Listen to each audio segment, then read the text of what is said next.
কোনো কিন্তু রাসায়নিক সার কিচ্ছু ব্যবহার করা হয়নি। আর পিছনে তোমরা দেখতে পাবা এখন এই যে দেখতে পাচ্ছ এটা হচ্ছে একটা কালাই বলে ইসে কি বটবডি এই যে দেখতে পাচ্ছ এখানে হচ্ছে বটবডি গাছটা আর কি। এই যে এখানে কোনো পিঁপড়া ধরছে গাছ থেকে দেখো। Hello guys, welcome to new blog. তোমরা সবাই কেমন আছো? আশা করি সবাই ভালো আছো, আমিও অনেক অনেক ভালো আছি। তো চলে আসলাম নতুন একটা ব্লগ নিয়ে। আজকে দেখাবো আমাদের বাড়ির পিছনে মানে আমরা কিছু শাক করি আর কি, শাক সবজি নিজে করি ওগুলো খাই আর কি। ওগুলোতে কোনো রাসায়নিক সার ব্যবহার করি না, যেটা শরীরের পক্ষে ভালো অন্তত। আর বাজারে যেসব শাক মানে কিনে পাওয়া যায় সবগুলোতে আর কি রাসায়নিক সার ব্যবহার করা হয়। তো আমাদের যে এসেটা আছে মানে কি এখানে যে আমরা বুনি আর কি বিভিন্ন ধরনের শাক সবজি যেগুলো রাসায়নিক সার ছাড়া আর কি বুনি, ওগুলো তোমাদের সাথে শেয়ার করবো। চলো ব্লগটার সাথে থাকো। এই যে দেখতে পাচ্ছ এটা হচ্ছে আমাদের জমিটা আর কি। এই যে ওইখানে কাঁঠাল গাছও কিন্তু গাছ, ওই যে কাঁঠাল গাছ, এইখানে আছে সজনা গাছ। দেখো তোমরা এই যে পিছনে দেখতে পাচ্ছ এই যে এখানে হচ্ছে সজনা গাছ, এইদিকে হচ্ছে জবা ফুলের গাছ। মানে সব কিছু আমাদের বাড়ির পিছনে প্রায় সব কিছুই আছে আর কি।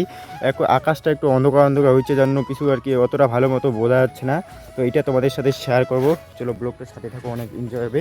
এই যে আমি পার হচ্ছে আর কি, এখানে ঘিরে দিয়েছিলাম আর কি, পার হচ্ছে। এই যে প্রথমে তোমাদের সাথে শেয়ার করে এই যে দেখতে পাচ্ছ এইটা, এই যে গাছটা এখানে দেখতে পাচ্ছ, এই যে গাছটা এখানে দেখতে পাচ্ছ এইটা কিন্তু ইসে না, এটা কিন্তু ডাঁটা গাছ না, এটা হচ্ছে লাল শাক আর কি। এইটা হচ্ছে এখানে হচ্ছে লাল শাক। আর তুমি যে তোমরা যে দেখতে পাচ্ছ গাইস, এই যে এখানে দেখতে পাচ্ছ এগুলো হচ্ছে ভেন্ডি গাছ আর কি। এটাতে কোনো রাসায়নিক সার এটাতে মানে এসে করি নাকি প্রয়োগ করিনি।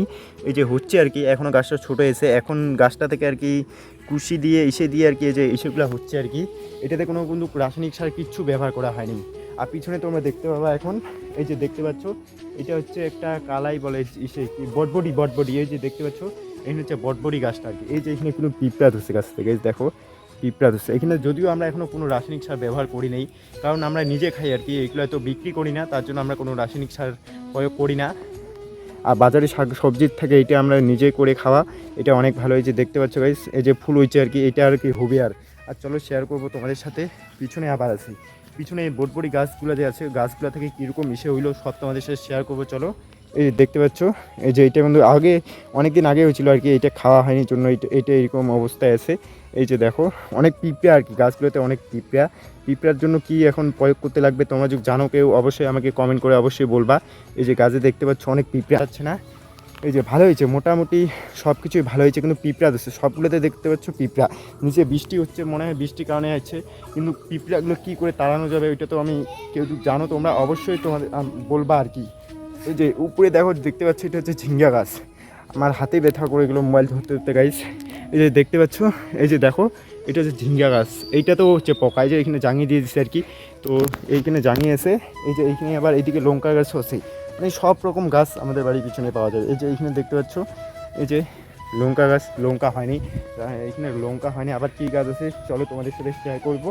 এই যে ভিতরে নিচে দেখতে পাচ্ছ এটা হচ্ছে কুমড়া গাছ, আগে হচ্ছিল আর কি ইসে, হ্যাঁ আগে ছিল আর কি, এখন ইসে হয়ে গেছে জন্য এগুলো আর কি আমাদের বাড়ির পিছনে। তো ব্লগটা কীরকম লাগলো আর কি, শাক সবজিগুলো কীরকম দেখে কীরকম লাগলো। আর তোমরা যদি পারো যাদের বাড়িতে ছাদ আছে বা যারা গ্রামে বাস করো একটু জায়গা আছে, তারা অবশ্যই বা সাইডে একটা জায়গা ভালো মতো করে যেখানে গাছপালা নাই এত ছাওয়া নাই, এখানে তোমরা অবশ্যই নিজেই কোনো কিছু করে খাইতে পারো, যেটা শরীরের পক্ষে অনেক ভালো। আর যারা টাউনে বাস করো না শহরে বাস করো তারা অবশ্যই ছাদে এই জিনিসটা করতে পারো।